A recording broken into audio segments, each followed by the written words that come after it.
The government has made a 180-degree turn from its position in 2007, says the head of a group of academics that prepared a draft constitution in 2007 at the request of the Justice and Development Party, AK Party. Ergun Özbudun, a prominent professor of constitutional law and political science at İstanbul Şehir University, talked to the liberal culture magazine Liber Plus, saying that President Recep Tayyip Erdoğan wants a presidential system. The draft we proposed was appropriate for a parliamentary system. The system the AK party is proposing is the exact opposite.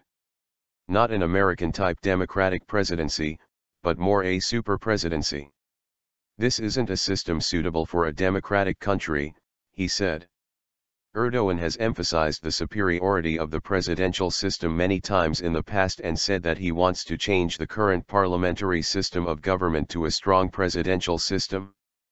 Claiming that most developed countries are governed by a presidential system, though this is not actually the case, he said in January, that shows that this system produces better results. Given this, why should we put shackles on our feet by sticking to a parliamentary system? Turkey has had nearly 140 years of constitutional experience since the inception of the Ottoman Constitution of 1876, known in Turkish as the Kanunu İsa'sı, and the parliamentary system has been the defining characteristic of all constitutions to follow.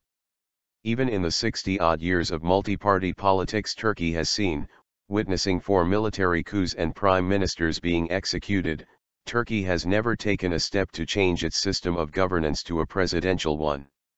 Commenting on the new constitution proposed by the AK party as a part of its election commitments, Özbudun said, "This proposal is one that concentrates power in the hands of the president, and to a large extent abolishes the system of checks and balances, whereas when we produced the proposal in 2007, the AKP's AK party election manifesto stated clearly that the new constitution would be in line with the parliamentarian system and the head of state's authority would be regulated according to this accord." A new regulation constitution of course meant that this president's authority would be restricted, because in the parliamentary system, the head of state's authority is symbolic. The presidency doesn't have the power to create legislation, he said.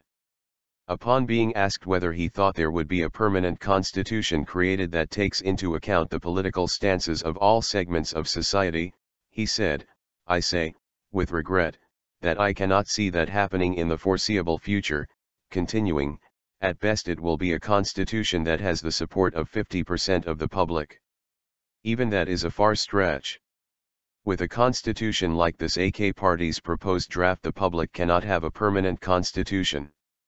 Finally replying to a question of whether, then, a new constitution should not be written, Özbudun said, "Yes, for now. I'm saying this sincerely. There is the possibility of the situation getting worse. Yes, since its conception, the 1982 Constitution is one that many of us rightly criticize, but if we can't make a better one and if there is a worse alternative, I think maybe not changing it would be a more realistic approach."